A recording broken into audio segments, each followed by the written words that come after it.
Welcome back to the Unbiased Opinion, where everyone's opinion is biased except ours. I'm Craig, I'm Daniel.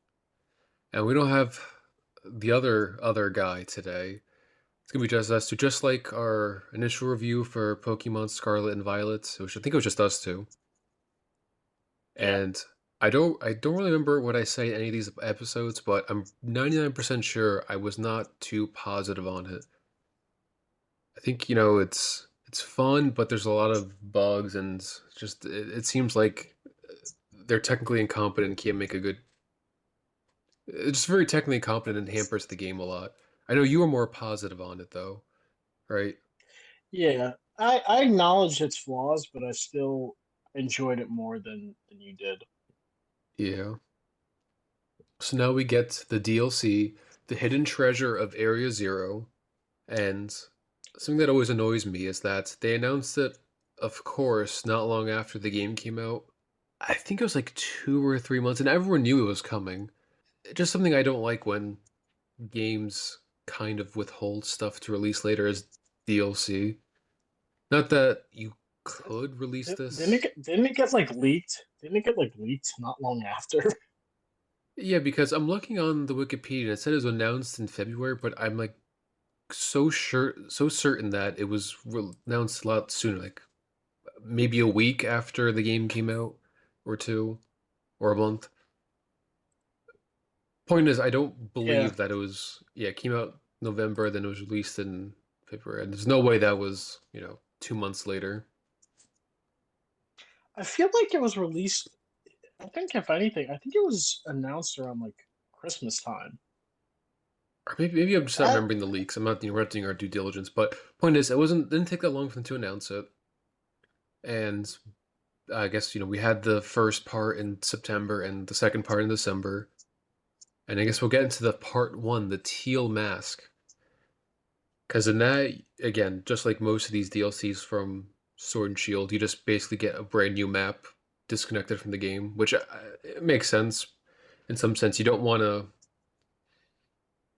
There's really nothing you can add to the basement. You kind of have to give them a whole new map to explore. So I get that aspect of it, but this time you go to the land of Kitakami, which is basically just another place in Japan, and the whole thing revolves around Kieran. You meet a new character, Kieran, and the Loyal Three and Ogerpon. And I can't say I cared for the story. Not that I really ever care for these stories, but it just seems very uh, obvious what they were going with. yeah. With this one, yeah, like I mean, the stories are they're you know uh, pretty standard at this point. Like, but um, yeah, I didn't care too much for was it the teal mask? I didn't care too much for this one. I thought it was okay at best. Um, Kieran reminded me too much of Hop. I I hate thought he was he going to was so shoot. annoying. I mean, this is more in part two, but like he acts like he's going to shoot up the school. I get worried. Like I feel uncomfortable beating him because I feel like he's going to hurt somebody. And, yeah, he was like a little too obsessed. Like yeah, he got like a new hairdo in part two. I was like, he was just missing a trench coat. But Yeah. um, Too bad there's no gun Pokemon. But for the Teal Mask, I just but bring up the story because, again, I don't really expect much from these games. Even in Gen 5, which is supposed to have the best story, really isn't great. But for this game specifically, the whole twist is that Ogerpon was actually the good guy, while the Loyal Three or whatever, the Disloyal Three, were actually the bad guys. And I knew that immediately just from looking at the Pokemon designs. You can't tell me Ogerpon yeah, that looks kind of cute looking, well, versus the loyal three who look, basically criminals. You got Okidogi who's gonna beat you up. Monkey Dory is doesn't look sketchy, and Pheasantipity looks the least evil, but still, it's part of the trio, so it's probably evil. yeah, Eh, I especially like they revealed the trailer. and it was like clearly a Pokemon hiding behind a mask. It's like, oh, okay. Yeah, just it gets to the point where I don't even know why they bother having a twist. It doesn't make any sense to me. It's so obvious that I was almost doubting myself. Maybe they aren't going to actually make it such an obvious. Oh no, they did. Never mind. So, I like just I said, I don't expect much from these games, but it's just something that always bothers me, where they don't even try to make it obvious, or they don't try to do anything worthwhile. And they did introduce some new Pokemon besides Ogerpon and the Loyal Three. They released Diplin, which I liked. Poltergeist, Sinistcha. For some reason, a new form of Ursaluna. which I did like that form. I thought it was pretty cool. No, I liked it too. I was just surprised, and his Yeah, abilities and his stats are, of course, crazy. As that's, I guess, my only nitpick is that every DLC new Pokemon that comes out, Legendary DLC, whatever, it always feels like it has to be overpowered to compensate. Because a lot of the older yeah, games, because a lot of the DLC Pokemon, they had not always, not even always gimmicks, but they didn't really feel overpowered as they do now, where every new Pokemon that comes out is basically the next greatest thing. yeah, because like Blood Moon, uh, so you know, like his one move is insane. I think it's called Blood Moon, right? Yeah, Or Moon's Eye, or I don't know. It's some really strong move. He's got crazy stats. He's min max as all these Pokemon are becoming. Because I was just yeah, going back. he's like he's normal ground too. So he's like good. He has very good defensive like typing too. Like he's just in every way. He's just Not like that there's I, really yeah, nothing to like. not that I care for competitive Pokemon, but I just go back to, we've been playing for a long time, and I go back to the beginning where a lot of the DLC or, early quote unquote DLC Pokemon like Mew, Celebi, Deoxys, Jirachi, they never felt overpowered. They were just special Pokemon that you could get, and maybe they had extra stuff in the game with and all that stuff, but it didn't feel overpowered where you're getting this brand new Pokemon that's basically gonna wreck everything. Yeah, because I mean, you even think of like the original like legendary trio, like the of the birds, like Zapdos, Articuno, and Well, that's Moltres. so, Like yeah. they're all well, no, but like even like like they never you fate like especially in the second part of the DLC like and, well you could capture them like in the DLC for like Sword and Shield like as much they're legendary and it's like it's more of like the mythology and stuff but like when you face them it's not like you have to run your whole team through them like there's no they don't have any like ridiculous moves or Well, I don't mean typings it's just difficulty. I mean they just are so strong stat wise where even somebody who really doesn't care for competitive Pokemon can use them. And not that Pokemon's a difficult game, but you're getting essentially a cheat code because most legendary Pokemon, have great stats, but these Pokemon feel like they're going even above that, where they're like Blood Moon or Saluna, where his stats are off the charts.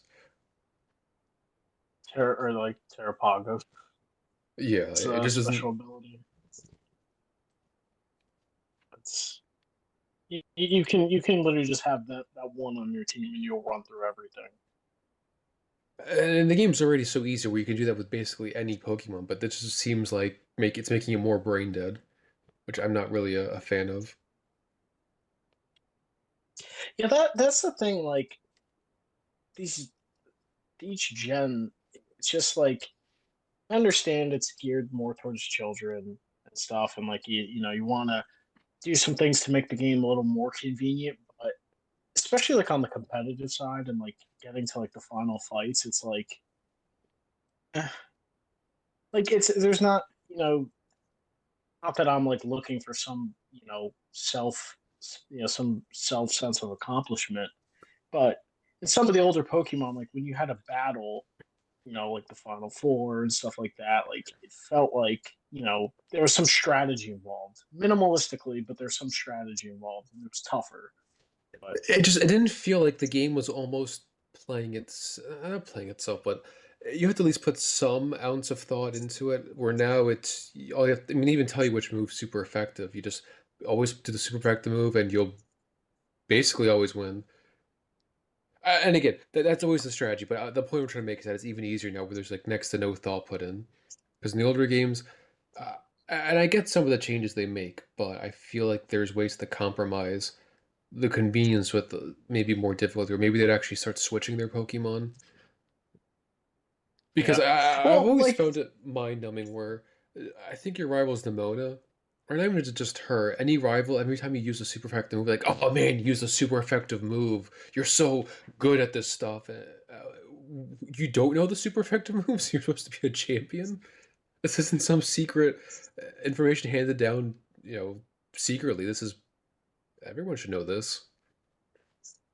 and also too, it's like you sometimes question the order of their Pokemon. Like Oh, what, yeah, like the champion.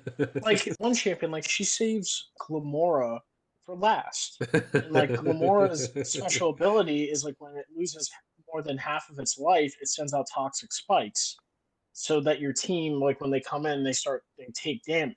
Like Yeah. that should be your first Pokemon because you then set the toxic spikes for the so when the rest of their team is coming in, or the one the one person you battle, I forget. They have a King Gambit.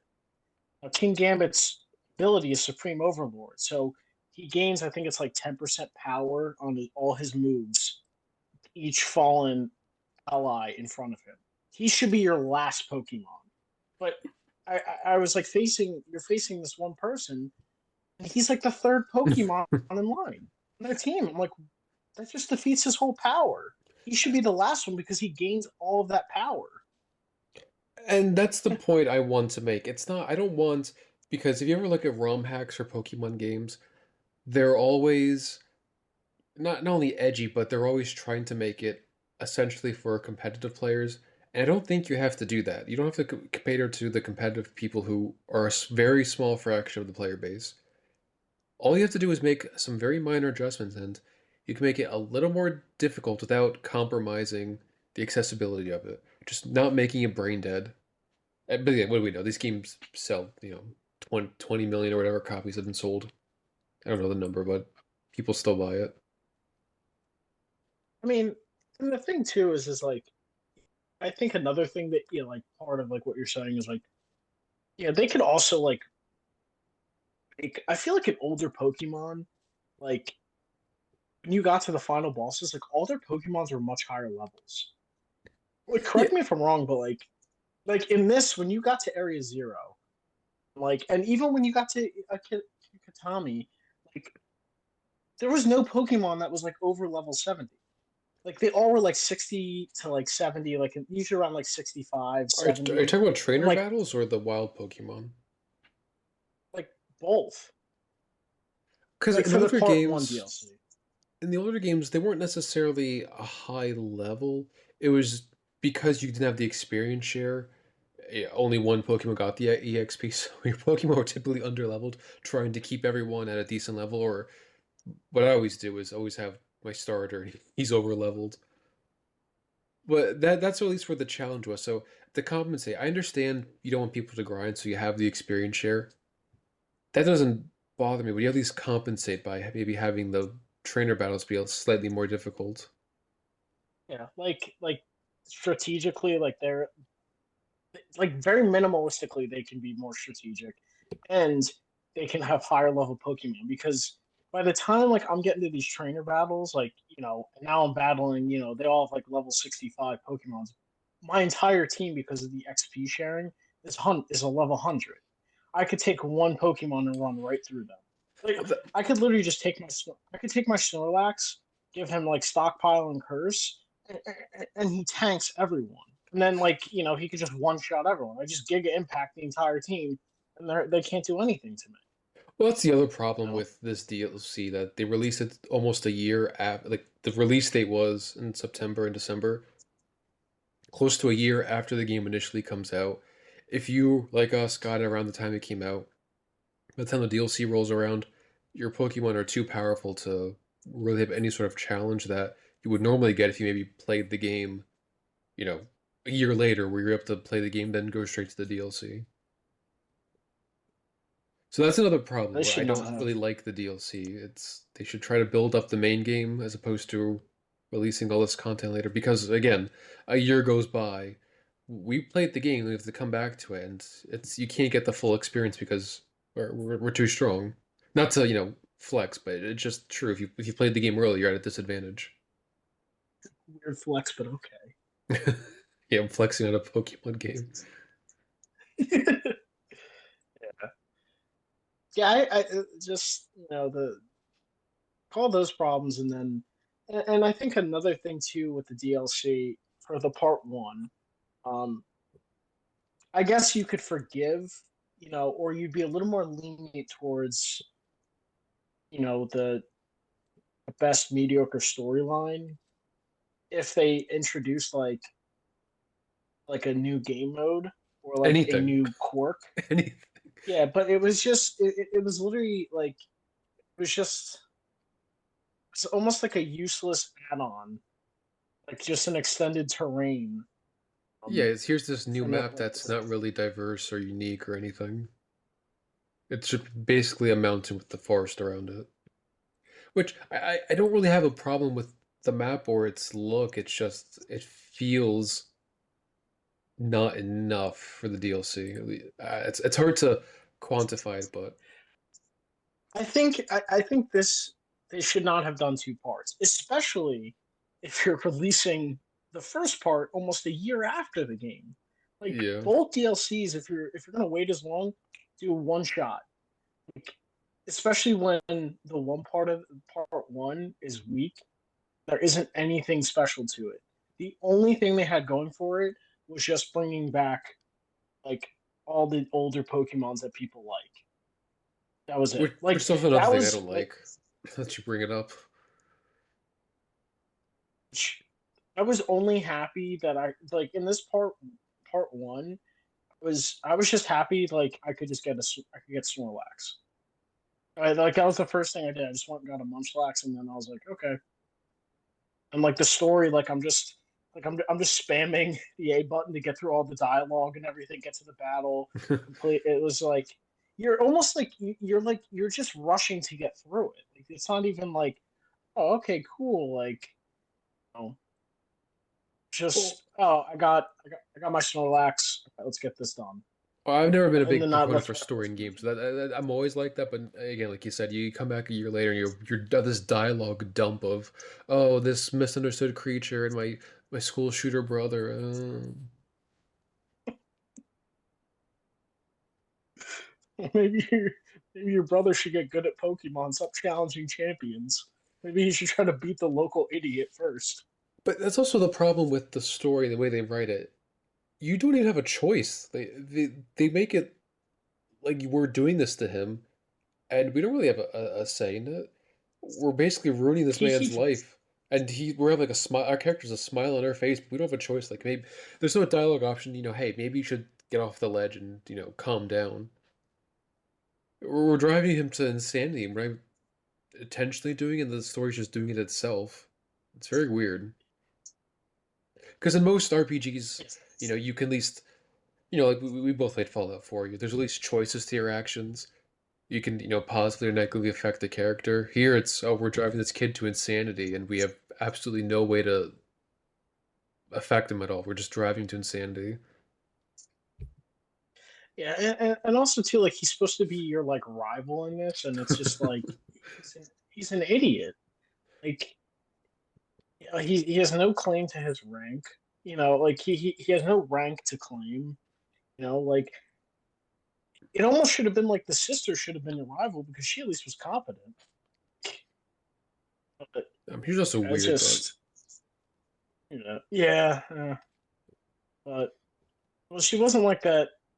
Whatever the student was, that girl that you first meet, like your friendly rival in Paldea, I think her name's whatever her name Nimona. was.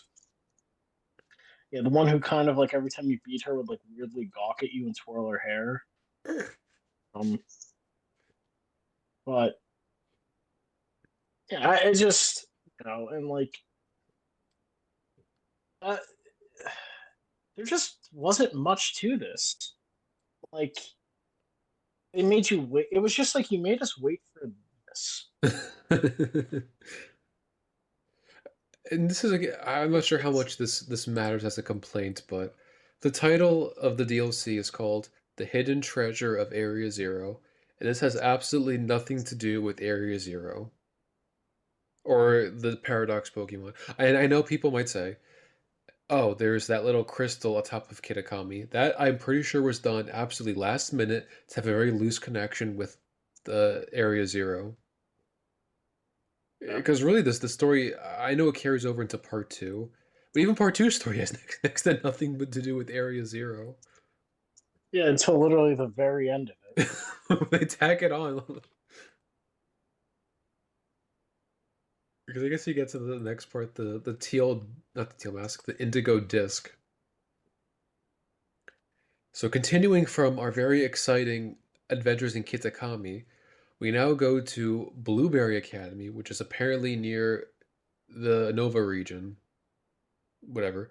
Because I guess we'll talk about it later, but it's between the Nova region, and you come back, you see where Kieran and Carmine go to school, and you see that Kieran's basically a bully slash school shooter, and he's taken over the Elite Four somehow, and everyone despises him. They want to dethrone him, and you dethrone him. And I swear to God, this guy's gonna off himself.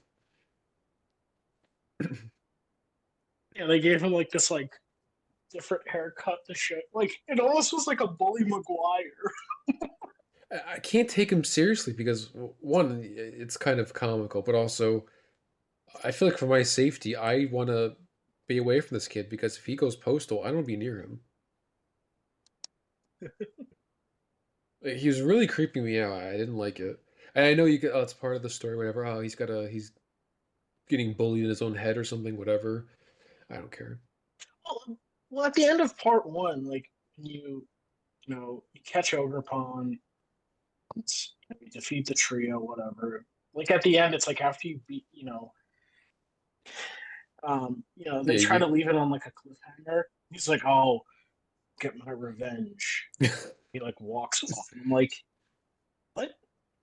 Oh yeah, Like, because are he they really wanted to gonna try to catch. make this?" We forgot to Yeah, mention he wanted to catch Ogrepon, but Ogrepon wanted you to catch it. Again, you have no input in how this happens. You can't even just pity him and say, "Here, take Ogrepon. I feel bad for you." No, you take it with a smile on your face, crushing his hopes and dreams. You can't see beat him in battle. You know, you're just basically killing this man on the inside. There's nothing you can do about it. I really get uncomfortable with this. Yeah, so what we do I get mean to by this, Craig? so we get to the Blueberry Academy, and the one kid, Drayton. Everyone keeps saying how he's like this manipulative guy, and from what I remember, he was pretty clear with what he wanted. He's, I want you to dethrone Kiernan. Everyone goes, "Oh, we don't know what your motivation is, Drayton. You're trying to mess things up." It's like, no, I want to dethrone the champion. Yeah. Well, it wasn't one he wanted to dethrone because he was the champion, but two also because he was like, Cameron was like being a bully. Yeah, you put in your place, boy. I would just this, again, where we talk about the story and the writing, the dialogue, whatever, what have you, and it just feels very weird. Like people were writing different sections of the story and tied together. Like maybe they imagined Drayton to be someone completely different, but the one they actually put in the game was pretty direct with him. She was the most direct person, in all honesty. It should have,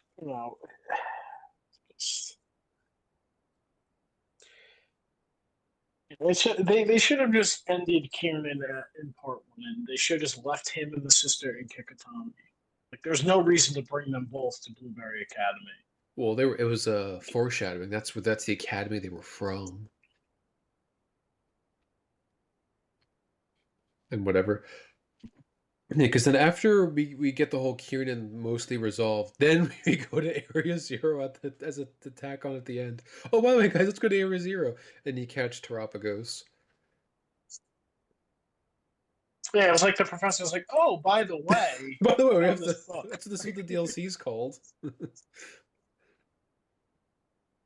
Yeah, because this one you know, Drayton signs you up for like the championship matchup, so you have to go around the terrarium, essentially doing like a final four. Then then you get to beat Kieran. Then you get to face Kieran. And like that's it. Yeah, Like you again, like take him down a His peg. Pokemon. Well, again, like other Pokemons were like level 75 and 80. Like, and my entire team again is level 100. Like, okay, 80 closes the gap, but it's still not 100. See, Like, if they had somebody like something, if they had level scaling, which is I can't imagine is difficult to do. I'm going to say now, it's not difficult to do. If they had any form of level scaling, they should be able to fix that, where they should match your highest level Pokemon. So you have a team of like level 100 and 90s. All of his team will be level 100. Very easy fix. I have no idea why they'll never do it. it's just it would obviously you'd be able to win the battle, but it just makes it a little more challenging. And they're not just like again, it doesn't matter. Then typing doesn't matter. But that matters because if the level scaling's off, you could have they could have a team of fighting Pokemons, but if they're all level 80s against my level 100 Snorlax, it doesn't matter. They Well, can still do damage, but not enough. this goes back to my point where I think they're lazy and incompetent. Because a lot of people online like to think Game Freak is comically evil, that they're trying to be as lazy as possible to probably increase profits. That's true to an extent, but I believe it comes more from incompetence. I believe that they aren't capable of doing better, and this is probably the best we'll ever get unless they have an infusion of young talent. That's my take on it. They simply they can't do better because they can't do better. They are not capable of it. Well, that is my biggest takeaway from Gen 9, Scarlet and Violet DLCs all together is they had the right, especially for the original game, like DLCs excluded. They had the right materials, and they could have. It just could have been better. It just it feels like things are missing. Like it's just like you said, small fixes, level scaling. Also, you know, the game glitching. The amount of times I would go into a store, come out, and I have to I have to close my app. That's another thing too. I It's didn't just encounter many bugs, but I know a lot of people with this game, like they always like it's people I'm pretty sure said the bugs got worse. yeah. See, the amount of times I would go into a store to get something, come out, and my thing just freezes. I'm just standing there. They fall through the map. No, I just my thing. I wouldn't even ever experience that. I would just like come out of the store and like my guy just couldn't move. And I would be like I give it like 30 seconds and nothing would change. So I would have to like close my app and reopen Something that wasn't a bug, but really, really, really, really, really, really annoyed me was the upgrades to the terrarium. Because I mean, that's the new map for this game. You get this giant terrarium, which I liked more than Kitakami. it. But Yeah, when I heard about the upgrades, like, oh, okay, so we'll probably have access to new Pokemon. Maybe the structure will slightly change. Of course, they yeah. don't do that. That's too much effort. All you do now is get access to starter Pokemon, and it costs 3,000 BP, which is a lot to grind for. Like to put it in perspective, they give you like an endless amount of the quest to do, but they're only like 10 BP or 20 BP each. And they're really And menial and sometimes you tedious. get like like they'll give you special ones, which is only 100 BP. So it's like even if you got all the special ones and the meaningless, it's like it takes a while to get it. Yeah, And I quickly gave when up on you the told me BP about that, stuff. because I remember when I first started doing the terrarium stuff, like I would so part two, I'll just say this, it's better than part one. But again, part one was just but Eh. part two part two they at least again they had the right idea and the right like materials, but poor execution. Because I did like the structure better of like doing like a final four, and you could have had like an actual champion instead of Kieran, but whatever. I did like them, all the people, all the trainers, the students that you could battle throughout the tournament. I did like them doing the dual battling doubles. I Do you did know why like they that did better. that? Like that was It's a rhetorical question. Well, I don't know if you know, Pokemon does have an official competitive format called VGC, and those battles are all double. So my I've seen people online say, I don't know if it's true or not, but people have been saying that that's the reason why they'll do double battles to imitate the competitive VGC players, and that's their style of battling. I don't really keep up too much with like the competitive. Oh no, it I just wasn't like about keeping with competitive. It was just that's people are guessing that's where their inspiration from. There's supposed to be a really battle focused school. That's probably why they do double battles. That's what VGC does, which Pokemon itself runs. I thought it was a nice switch up. I mean, yeah, Oh, it it works too. Like was even if you don't know that, it is a better switch up. Just something different. yeah, and the terrarium had some different features. Like I guess the biggest thing that they added in the terrarium was the synchro mode, which not that I really care too much for it. I thought it's I'll give them credit for at least doing something new, but the synchro mode, you do like this one mission or something like that, and then this scientist gives you the ability to switch into your and take control of your Pokemon. So you could run around the entire map literally as your Pokemon, and you could do like auto battles and stuff like that. Which it's mindless. But at least it was something like new, and it was so I at least get applaud them for introducing something new rather than Kikatami. Just they didn't do anything. I think the only mode Kikatami introduced was like that like scavenger hunt thing. Like if you wanted to get like items and stuff like that, Is that Mochi you game had to. or Yeah, it was that Mochi game, which like Mochi hunts or whatever. You had to go collect them and like retrieve a certain amount of each. But then like as the levels went on, like Munchlax and Greedent would come and take out from your thing and stuff. So it actually was more annoying because if you didn't do it with a person, like certain levels were like it's impossible because you couldn't get enough end defend. But oh, it's um, called Ogre Oustin. grouse and yeah, Whatever, whatever. but that was their like only mode they introduced. If you could call it a new mode. But the terrarium at least had like synchro mode. They brought in the doubles for the battling. They kind of did an elite four. Because each trainer that you had to face had almost a different type. So there at least was something there that was like, okay, I can get behind it. But and I was excited too with the terrarium initially, like we were saying, like you upgrade it. You could get different Pokemon, brought into the terrariums. Maybe they upgraded a bit, and it's just starters from each gen. It's like, if that's the case, I don't want to grind. Like, there's no point of grinding for that. I could go to Poke Home and pull out. I can pull from other games. I can just pull my starters that I want in. It's That I feel like it's a waste of time. Why do I have to that's what I'm spend, saying. Is like, 3 hours to get 3,000 BP, and then it's oh well now you have access to like oh great thanks I know you could say maybe not in your because in our case we played the other games. Maybe if you're a young person who's never played before, this is their only chance to get it. It's not the issue. It's just grinding for it, and it just sounds like false advertising. Oh, you can upgrade the terrarium. What does it do? Absolutely nothing. It's like, oh, okay, well, it sounds a bit like someone's lying to me.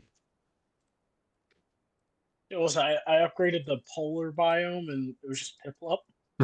It showed up. I was like, oh, cool. Yeah. I like people, but I feel like I've been lied to.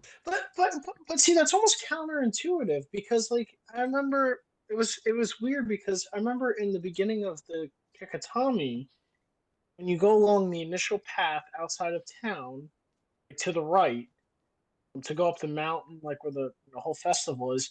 Like if you meet, I think Professor Jacques, like he's there in the park. He gives you an egg from Gen 4, one of the starters. It's completely random, but you get a Gen 4 starter there. So it's like, what?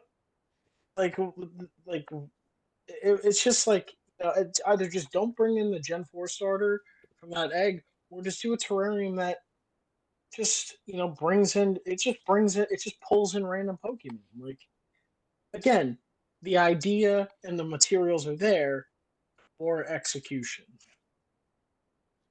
And they did, I guess the yeah. I, I was saying they did introduce some new Pokemon. I didn't think it was as strong as the Kitakami new additions. I mean, I think Archaludon is fine, kind of like Hydrapple. Don't care too much for the Paradox Pokemon. And the only problem with Terapagos is because Ogerpon, it has its abilities tied to the terrestrialization phenomenon, and that's probably going to be gone next gen because, as we've learned with Mega Evolution and Z moves and Gigantamaxing and probably this, it'll be gone next generation to be replaced with the newest gimmick. Ogerpon, while it's a tied to its gimmick, I don't feel like it's entirely dependent on it. You could replace the mask and still function as a Pokemon. Terapagos, I have no idea how he will function outside of terrestrialization, and I'm not sure if they'll ever be able to bring him back. Because yeah, because he had the his was different. he He could terrestrializes twice. I mean, unless they change it where he only does it the first time, but it yeah, just that would be the only way to keep him relevant is that they could give him his initial Terra shift where he shifts into like his battle form, and then he would just have to he would just have to stay a normal type. yeah, it I mean, just because he had the one ability, right? Like where if he got hit by like a certain type move, without Terra, when when what was his ability? He could change to like to that to match. stellar form. It was something like that. I mean, I liked him. Like I thought he was like, especially when he shifted, he was cool looking. But yeah, I know what you mean. Like outside of this gen, they're gonna have to like restructure him. Like they're probably Because gonna have to do what they did to like Ursaluna, even though Ursaluna they just gave him a new form to just to do that well, it's not because like that. It's like Mega Evolution or Z moves, but those weren't as permanent, or even Gigantamax. This is so built into him that I don't understand how you could ever bring him back without serious changes.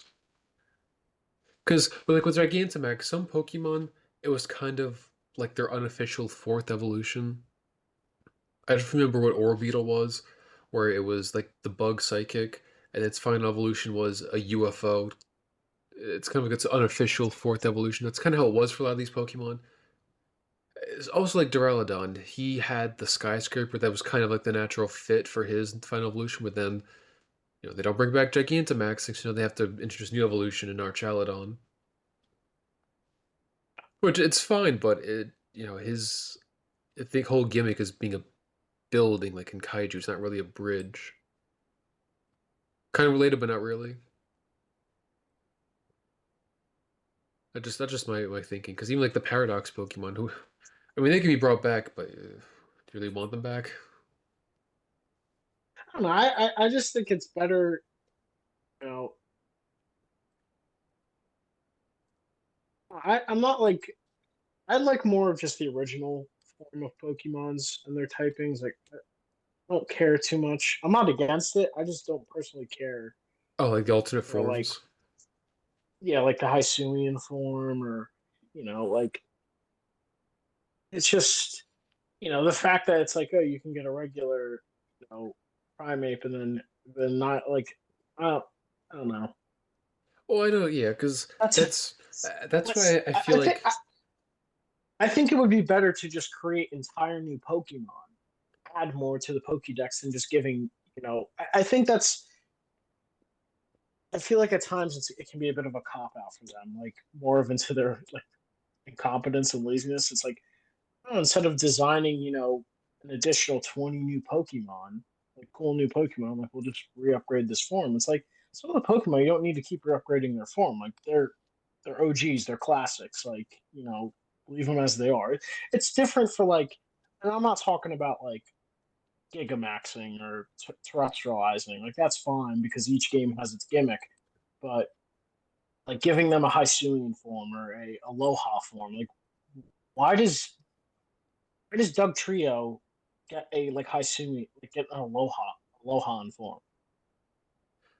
Like, we and are that's considered a new 100% Pokemon. in the minority on this. I agree with you as well. I don't really care for all the gimmicky forms. I mean, every once in a while, some I will find funny, like Toad Squirrel, or like Toad Squirrel, where it's Tentacruel running at you because it looks silly. But more often than not, I don't really care for it.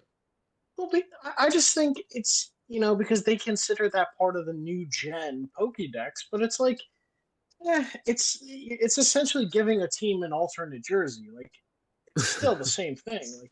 Like I See, just think again, that we're it's 100% the minority on this. I would appreciate more if just you introduce a completely new Pokemon. I think that's better for the new gen Pokédex, and then maybe in the DLC you can introduce the new forms. But I just think for like the overall Pokédex, like in the original game, like just have like just for the new Pokédex, just have like new Pokemon. Like don't take up spots with alternate versions of a like a Gen 2 Pokemon. Well, the worst thing about it is that it's almost always for Gen 1 Pokemon. You're almost always getting a new iteration of a Gen 1 Pokemon. It's the Alolan forms, I think, were actually all Gen 1 Pokemon. I don't think we had anything else. Well, because what you had an Annihilate. Well, that's a new Um, evolution, which I liked. I was talking about like you were talking about like the new forms, right? yeah, like Dub Trio coming as a Yeah. Steel type. It had like a helmet, looks like Thor, like just popping out of the ground. But like you said, I don't really because the things I never liked about the new forms. I know we're going off topic, but I don't like the new forms because I feel that they don't really take advantage of where they're from. Like, say, for example, in the Alolan forms, you have Alolan Vulpix. Why would a fire type in Hawaii become an ice type? And there's not really anything special about it besides. I don't think you're not taking advantage of the situation. I feel like, for example, Alolan Executor, instead of being that small coconut tree, it's now the giant long neck. That I feel like is a good example because it's kind of fitting the theme of the island, the tall coconut trees. That one I don't like those I like, but those are so few and far between where I don't think they're taking advantage of it. Like I liked Like Alolan, Voltorb and Electrode, where instead of being the Pokeballs, they were the wooden Pokeballs, like the ones you threw in the game, Legends Arceus.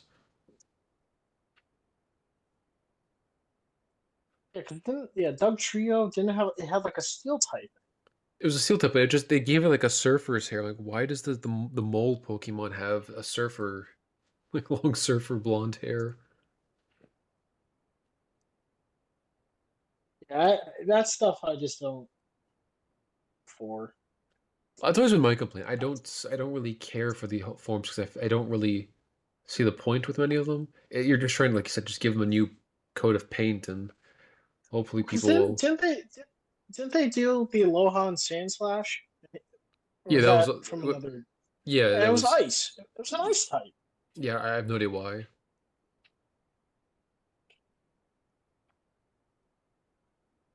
Because I like when if Yeah, you that introduce a form, have it kind of relevant to the region, not so random. You don't understand why it's like the way it is.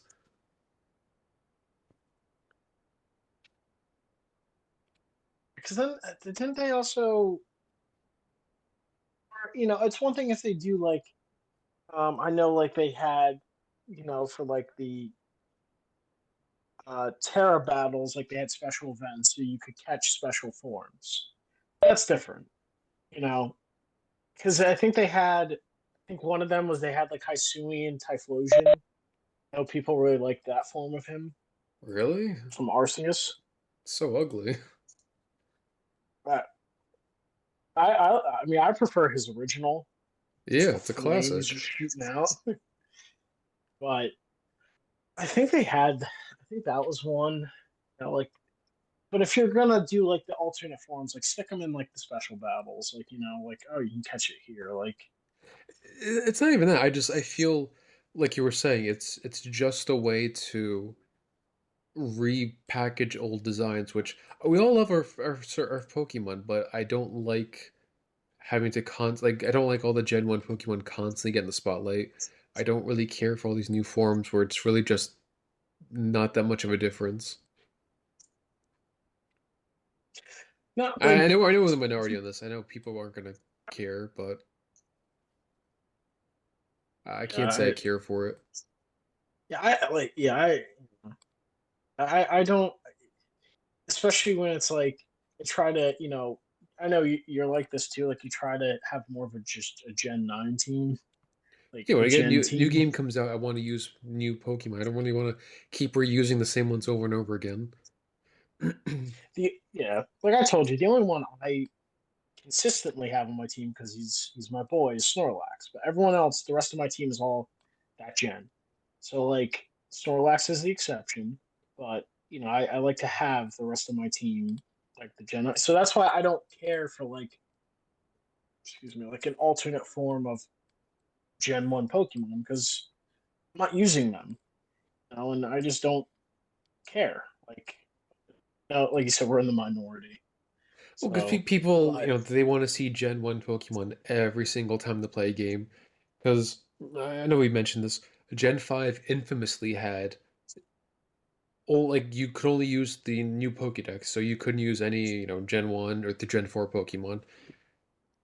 Game Freak got, I guess, so upset with people complaining about that they, from now on, Gen 1 pandering ever since. Ever since X and Y, Gen 6, nothing but Gen 1 pandering, and we've still have not seen the end of it, and I don't think we ever will. It's like, are you on Gen 1? Oh, we'll give you Gen 1. listen, I'm fine. If they want to do it in the DLC or whatever, at the end you can get your Pokemon. But like, I'm fine with them. Just having the new gen. You have to play it through. You have to, beat the national decks. You have to beat the main storyline. Then it unlocks it for you. Like you can then go catch your Pokemon. I'm fine with that. See, I'm fine with So, a balance. I don't think with these, bigger worlds to explore, I don't think you can limit yourself so much with just new Pokemon. But if you can maybe limit some of them, that's okay with me. well, or or they just open up more of the Pokédex. Like Cool. that's another that's not just in the DLCs, because the big addition for DLCs was just opening up all the gen starters. Yeah, Like, well, that was the whole and thing with Sword and Shield Exit, where they cut the national decks for no reason at all. At least in this game, the Pokemon models look updated and the textures look updated, where at least you could see that at least they're not reusing the same model. At least I don't think, from what I remember. I could be entirely wrong on this, but I think they were actually updating the models. Because that was the thing in Sword and Shield. They didn't update them. They lied and said, oh, we're doing it for balance. And they just wanted to cut them for whatever reason. Probably because they're lazy. As I've said, they're really just yeah, incompetent. when are we gonna get a Pokemon game that just has all of them available? Uh, the last one that had all of them was Ultra Sun and Ultra Moon.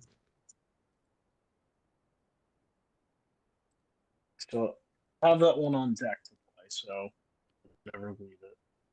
Um, but I think I have Ultra Sun. So, but I'm going through the gens. So, So I want to go back I to that we got sidetracked talking about Terapagos, but because he is the hidden treasure of Area Zero, and his whole thing is that apparently, for some reason, somehow, doesn't make any sense, he has the ability to pull Pokemon and people from different timelines into our timeline. And the moment I saw that text, I hated it immediately because I don't like the multiverse. Uh, Not that it's like the Marvel multiverse or Rick and Morty or whatever awful thing you watch. I hate the idea of it, and it doesn't really still explain why these Pokemon look the way they do. That, oh yeah, this Pokemon just pulls things from different timelines. Oh, whatever, and then the game's over. I just felt very And again, it's unsatisfactory. Oh yeah, this is what it well, does. Okay. and also too another thing that was unsatisfactory is like not only do they just like throw it in at the end, like oh yeah, we're back to Area Zero, but um another thing too is it repeats the ending of part one with Kieran going tries to Yeah. capture it, doesn't want to get captured by him, so it breaks out, or he tries to battle with it, it just goes Wait, he caught haywire, it with a Master Ball. He was prepared this time. and then you end up taking it, but Yeah, you okay. know Like he blew he it. rip it from his cold dead hands. It's just I was very I it was just it was just disappointing. It's hard to disappoint me in a Pokemon game story, but even this managed to disappoint me. Because, like you said, I don't know. the whole game was focused on Kieran being a proto, uh, a proto, one who's going to attack the school. And we go to Area Zero because I guess at some point they realized we called our DLC the Hidden Treasure of Area Zero. I guess we kind of have to go back to Area Zero. And oh, by the way, this Pokemon pulls all these Paradox Pokemon from different timelines. Okay, bye. I just don't know what they were thinking. And this all goes back to I think they can't do better. Because it feels very lazy and haphazardly put together.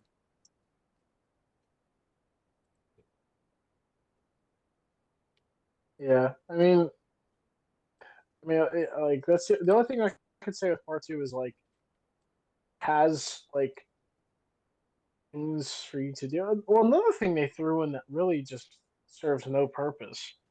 Like they try to be like wow you with it is like you if you complete that one thing, Gyarados can fly.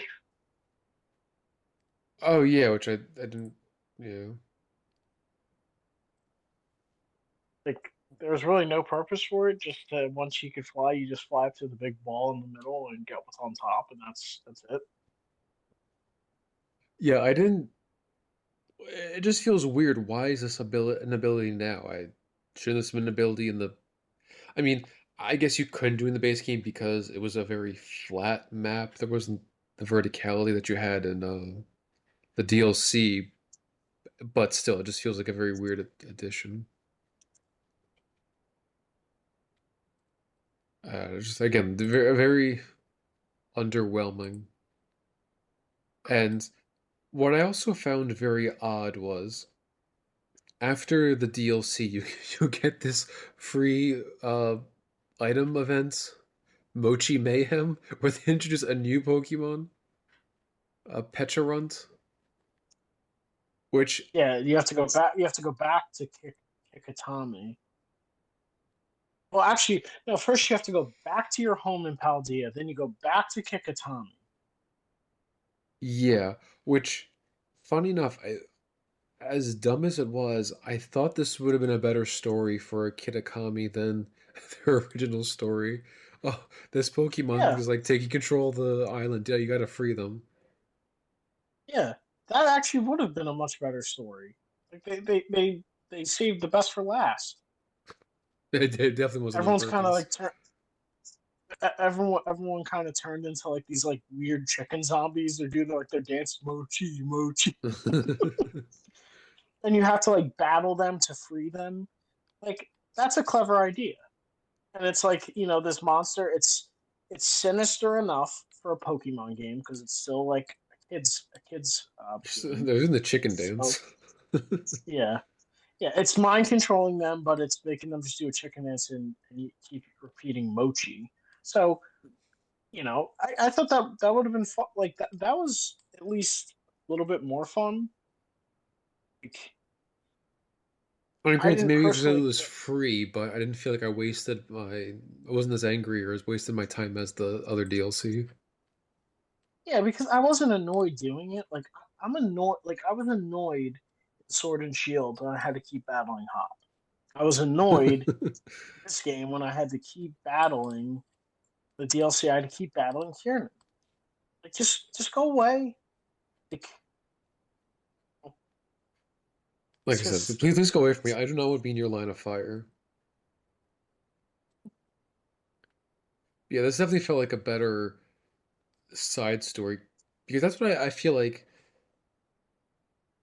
I just feel like with these Pokemon, if they're trying to have their own maybe unique story, unique situation, not that everything has to be unique or great, but at least something not awful. Like Ogerpon, I'm not gonna have a positive memory of it or the Disloyal 3 because of the awful DLC. Pecharunt, I will probably have fonder memories of because the DLC was better. That's with a lot of these DLC Pokemon. I know these are different DLCs than they were back in the day, but at least had to be sort of memorable. At least I don't know, something worth getting. 'Cause I remember when I got the Darkrai, I thought he was the greatest thing because he had a really OP ability, like making you sleep. He had a really good move too, putting people. But that was the thing; he put you to sleep, and I think it tied into the game. You went to the island near Cresselia. Very memorable, very fun. Deoxys, these new Pokemon just are very forgettable. did you like what about the one for Sword and Shield? Tundra one? Yeah, cool. Because yeah, Calyrex was actually involved in the story. I I, Yeah. I kind of liked You had to help Calyrex. because you had to help him get his horse and you had to help him get his like his crown, I think. And then you had to battle him to catch him. Yeah, Right? I didn't. And he wasn't like a cakewalk to battle Yeah, he was making either. taking control of that one guy. Is it Peony? Like Chairman Rose's brother. Yeah. Yeah, okay. It Like was gonna that be was like he fun. took. Like so yeah, like you work to get him, and then and then when you fought him, like the fight was memorable because I remember I had to try it a couple. I had to like keep going back a couple times. I remember I also had to like, um strengthen my team a bit like each time because I was like, he I forget what he kept doing, but I was like I he kept doing something that like it kept like but it was fun. Like it wasn't like I was frustrated. I was like, oh, okay. Like I like that.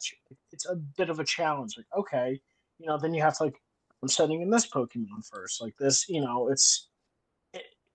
it, you have to have some strategy. So I did like that like that DLC alone. I think was better than all these. Like at least story wise. That story, gameplay. Like, that's I guess what I get very disappointed with in Pokemon. It seems to be getting worse. They're not going the right Well, direction. yeah. Well, and also too, like the for Sword and Shield, when you got Cub Fu, you had to take him through the battle tower. And you only could use Kung Fu to fight your way to the top.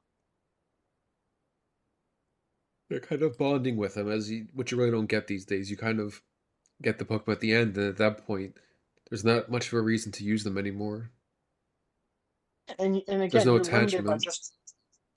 you're limited by just using Kung Fu.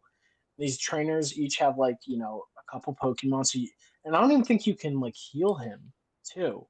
Like you had to just go straight through, if I remember correctly. I don't remember, but But it you're probably was right. yeah, but and then you had to get and then I liked and then Urshifu I liked especially his single strike form. Just a sensei bear. This is his Pokemon. He's the Wushu bear, the Wushu Pokemon. But you know, so like yeah, like, with those getting those Pokemon, like I remember like I I had Urshifu on my team after because I liked Kubfu. Then I liked to like having to get him. And then, even with the other, I didn't really use him, but I enjoyed that. Like these ones, it was like They need to find that getting. balance of not necessarily story, but because with Pokemon, they sell it as your partner, and at some level, you do have a bond with these fake digital creatures. You want to like everyone has like most people's favorite Pokemon are their starter because that's the one you get initially, and you spend all your time with it, and you usually have positive memories with it. A lot of these Pokemon I don't think they do as good of a job. Like Terapagos, the whole DLC is named after him. You only encounter him at the very end when you're trying to stop your school shooter rival from like killing you and killing everybody. It's not exactly a great way to introduce you to the Pokemon. I know, And also too, I know, like, just to the game, but what were you gonna say?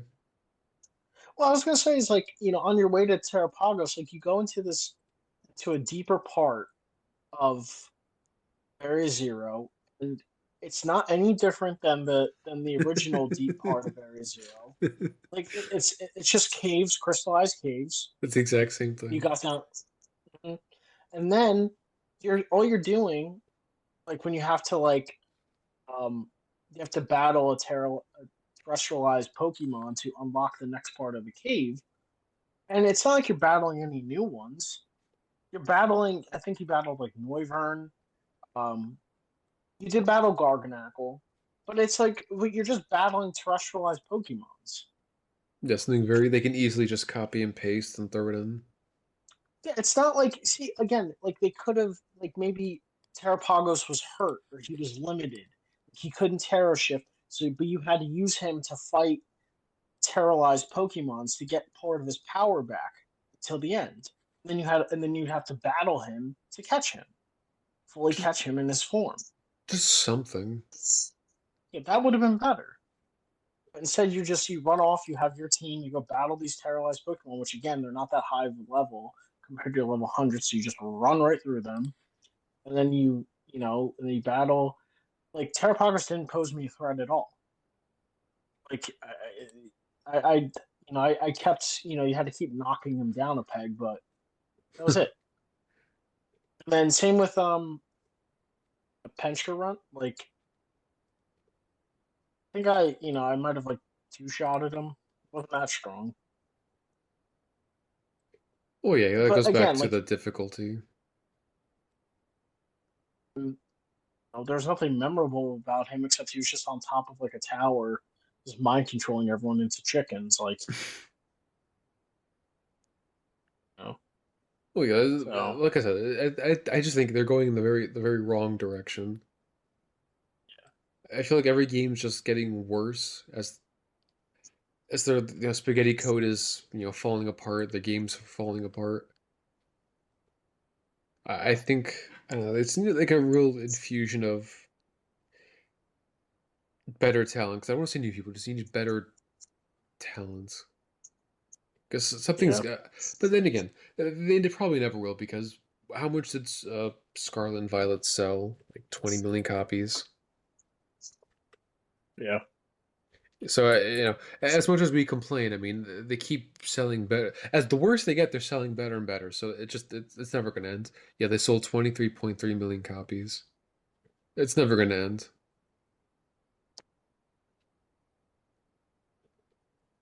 we're part of a dying breed, Craig. Yeah, well, it's funny because I don't really receive positive reviews for the game. That's the best part too. Everyone was always trying Yeah. to say it's not great. Not even to be divisive. It's not great, but nothing ever seems to change. No, but like you're saying, like when I look at like people online and stuff, like there was I feel like there was a lot more like complaints about like especially the bugs. I saw like we mentioned before, like I saw people like that just were falling through maps and stuff, and it was like that was like when the game like, initially got released. I don't think it ever like got a bit better, but I don't think they ever like truly fixed the bugs. Um, I'm almost and certain they didn't because when the DLC came out, people were saying how it somehow got worse, guys. yeah, and the online was not what it was cracked up to be. You know? I know you thought, oh, we could play together, and like, because I know I forewarned you, I'm like, please don't get your expectations high. I think they're too incompetent to introduce something well. You're right. Right. I Yeah, I definitely was a little more excited for the online because I was like, oh, cool. Like, you know, I like the thought of like, if we could even do like campaign, like the story together, like stuff, or we could go around the map or catch, but couldn't really do any of that together. Like, what was it? You and I the other night we tried to trade. Like, you joined my game because we wanted to trade a bit, and It I was couldn't. literally standing right in front of you. I'm hitting A to activate to talk to you, and it wouldn't let us. We had to go back into the Poke Portal and link trade, even though we're in the same game. Had a link trade. Like that's such a like, I know that's a small thing, but like, come on. Like, jeez. That's like the level scaling. Like, that stuff should just be like that should not be an issue. I don't Like, understand. Yeah, I if don't we're understand that either. How we're right next to each other, we're in the same group or whatever it's called, and still can't easily trade. Yeah, it's just like, And I just mind. It's mind boggling. I don't understand how simple stuff like that they can screw up so easily. but simple stuff like that would increase the gameplay significantly. It would just make it more smooth, just better. Like, yeah, like, I'm going to assume, with Gen 10, they'll have online again. Figure it won't be much better. Um, It'll somehow get worse. You can't even connect to all. You have to somehow plug an Ethernet cord into your Switch just to make it more inconvenient. or if they do join your game, you can't even see them right in front of you. You can't even see them. Yeah. Well, and another thing too. um, I know you brought this up. We're talking about the other night. I guess a side thing. If getting rid of like evolutions that involve trades holding items.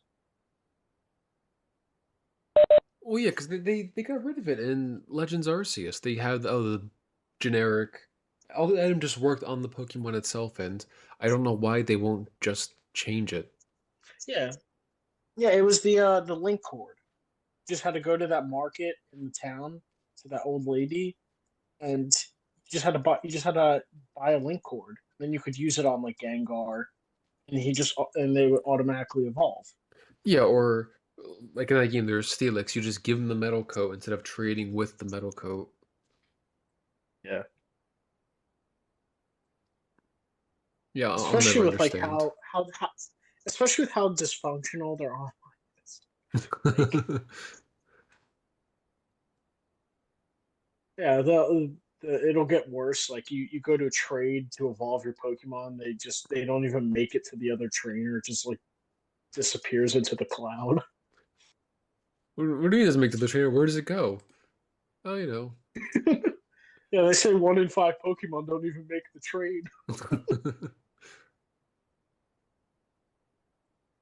Yeah, but I'm Yeah, not that's a looking forward to any sort of new game because if you couldn't tell in the DLC, especially part two, all the Gen 5 references, I wonder what game they're going to remake next.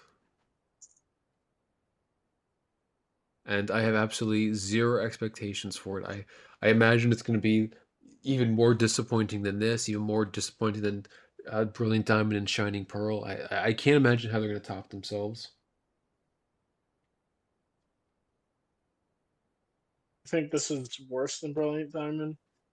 I never played it, but I'm just saying if they're going to remake Gen 5, I wonder how they'll be able to top themselves with another horrible remake. I think, in all honesty, I liked Brilliant Diamond more than this DLC. Oh. Well, the problem with Brilliant Diamond wasn't it's a bad game. It was just a bad remake, It's a bad remake, a yeah. horrible, a horrible remake. How do you have Because less stuff than the it's hard to. original?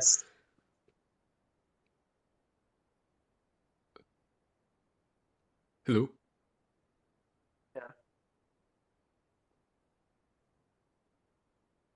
Oh, Oh, technical difficulties.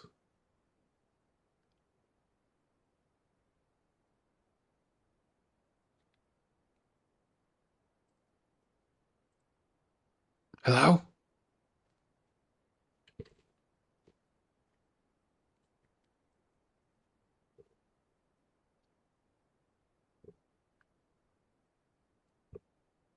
You okay? can you hear me? Yeah. Oh, what the hell happened? Can you hear me? Yeah. Okay, but yeah, I mean, it's just it's that's what makes these games like frustrating. Is it's simple things that can be just tinkered with, and these games would just be that much better. Like it's just the simple things, like link trade, taking away trade evolutions, um, being able to trade with someone in your game physically that is right in front of your face, you know, not falling through a map or not going out of a store and you have to restart your game or a little bit, or like in the DLCs, like actually involve the Pokemon in the DLC they're in, or connect the DLC to the main storyline. you know, and not have some pathetic loser try to be your rival. Like if they have another hop in Gen 10, I might lose it, Craig. I might. You're gonna lose it. He's. I know he's gonna lose it. But yeah, then the DLC for Gen 10, Dan goes nuts. But Don't come to school yeah, tomorrow. God. Um, but yeah, so that like, I guess in our closing thoughts, I was very hopeful. No, I don't want to say I was very hopeful. I had hope, and I was misled by the by what was advertised, because what was advertised was relatively exciting. Especially with online, and it's open world, completely open world. So like all that was cool, just poor execution, and the DLC I think was the weakest part of this game. That's saying a lot. It's just, again, the only thing I can say about the DLC is I got a Snorlax, and that was it. Like and I like Terrapagos, but wasn't like I wouldn't say like, oh, like comparing him to other legendaries, I wouldn't say like, oh, he's awesome. Like even his like I thought his design's nice, but like comparing to some of the legendaries, I thought his design, especially Ogerpon's design, was like they're just not as cool. It's again. Like They're just they're attached to the DLC, which is like a stink you can't get rid of. They might not be yeah. bad themselves, but they're attached to the awful DLC. That's kind of hard to disassociate from. And I Yeah. don't do anything else outside playing the game, so it's not like I will get a better view of Ogerpon because I play competitive. Playing competitive is stupid, so I will never do that. This wasn't like Urshifu. That was a DLC, but I like Urshifu. I think he's a very I like him as a legendary and yeah, as a Pokemon overall. One, his design's cool. I just like the fact that he's essentially a Cobra Kai bear, and Got a problem and with that? two, Cobra Urshifu sweeps the leg, but but again, like. the story and like how you get Urshifu and like I felt more attached to him. And like you're saying, like as meaningless as it's a video game at the end of the day, but you still, because you're invested in these games and we're fans of the series, yeah, you do develop, attachment. Especially everyone has their OGs. They, their favorites. So like, Snorlax for me, like, but again, there's other Pokemon with each gen. Like when the game is done right and the story's done right, and like when you get these Pokemon, you do develop some sort of attachment. So like, especially I guess we forgot to mention in this DLC. I mean, like all like a good amount. Um, at the end, if you um, do enough of the with each, well, if you complete 10 of those quests, you go to this guy, Mr. Snacksworth. Sounds like a Disney character, a Nickelodeon guy. Um, and he gives you treats that unlock a legendary from previous gens in Paldea that you can go catch. Um, which I thought was probably more exciting than the entire DLC. I was like, oh, cool! I can go catch Urshifu. Like, I have no attachment to these other Pokemon, like to these new Pokemon. Like, I'm like, but yeah. So they had some clever ideas, more execution, and yeah, Yeah, like I said, I that's will never ever. I feel like they've. I don't want to be dramatic and say they've broken me, but I feel that they, after being disappointed so many times in a row, I don't think I can really get excited for a new release. yeah, Because if you were to tell me a few years ago they were going to remake the Gen 5 games, well, not necessarily a necessary remake, I would at least be, well, the remakes are usually good. I mean, even though the Gen 3 remakes were kind of disappointing, there's at least, maybe it could be good. Now I think it's going to be a disaster. It just, what kind of yeah, disaster is going to be? yeah. Do you agree that the main storyline is better than the DLC for this? Barely. I mean, it was a generic bullying is bad story. It's like, Uh, the people who got bullied became the bullies. It's not really a twist. It's usually what happens. yeah, like I was excited for Terrapagos, and then he's barely in it. Cause like when they advertised him in the trail, I was like, oh cool, like and then he's in the last fight, and then you catch him. It's Yeah, really almost comical, but this is where we're at. Because I was going to ask, yeah. have you heard of the game Pal World? I've seen videos of people like torturing the animals in it, like Because I have like the not me. seen too much of it. Most of what I've seen is people, I guess, talking at strawmen, saying that, oh, Pokemon fans are super upset about it. And I didn't see a real Pokemon fan upset about it, except maybe in seeing people on Twitter, but I've heard people describe it as Pokemon with guns, which to me is a turnoff, but then I've also said people that's not an accurate description. I Yeah, don't know what to believe. I I haven't really seen much of it yeah yet, but people are yeah. saying I that heard could of it. be. I've just seen like like messed up videos, like people just like torture. I'm like, what is wrong with these people? Jeez, yeah, is that what you want out of your Pokemon game? The ability to torture them?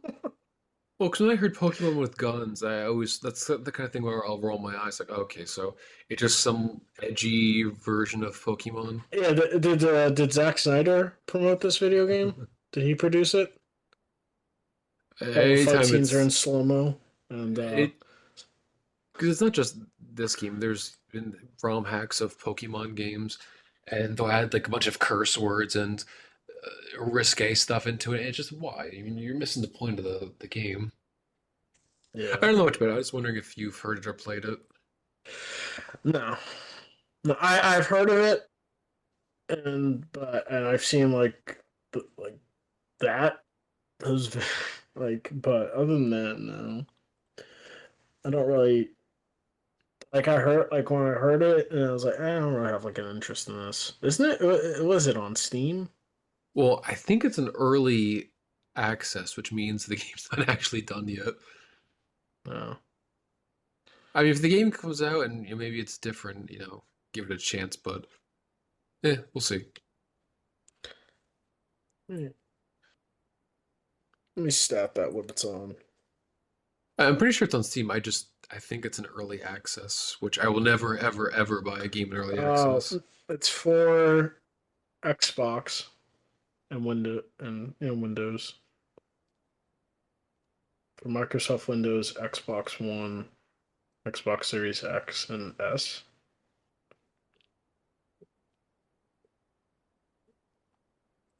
Essentially, yeah, which players. This game is set in an open world populated with animal-like creatures called pals, which players can battle and capture to use for base building, traversal, and combat.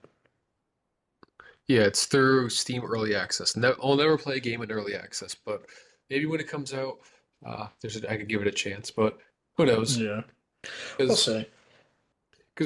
people say like the Pokemon, there's that it feels like a role for a certain kind of game that people like, and I agree.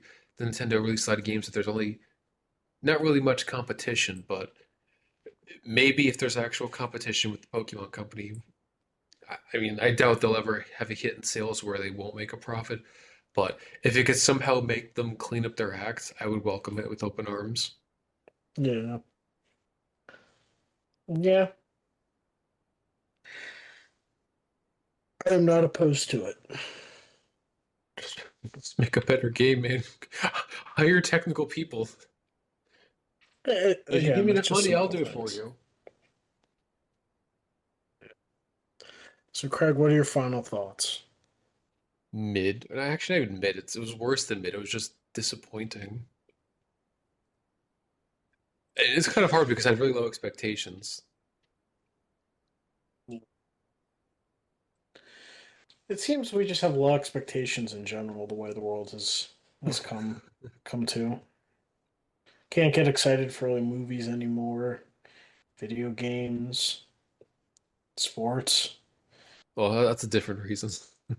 Yeah. Well, We're not back in the golden boy. yeah. Join us next week when we have Taylor Swift and Mrs. Kelsey on. But um, yeah, yeah, it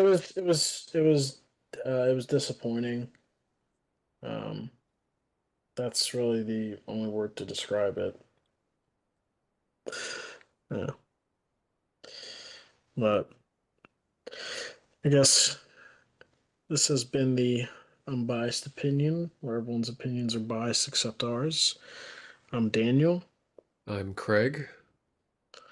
and yeah, well, see you all around.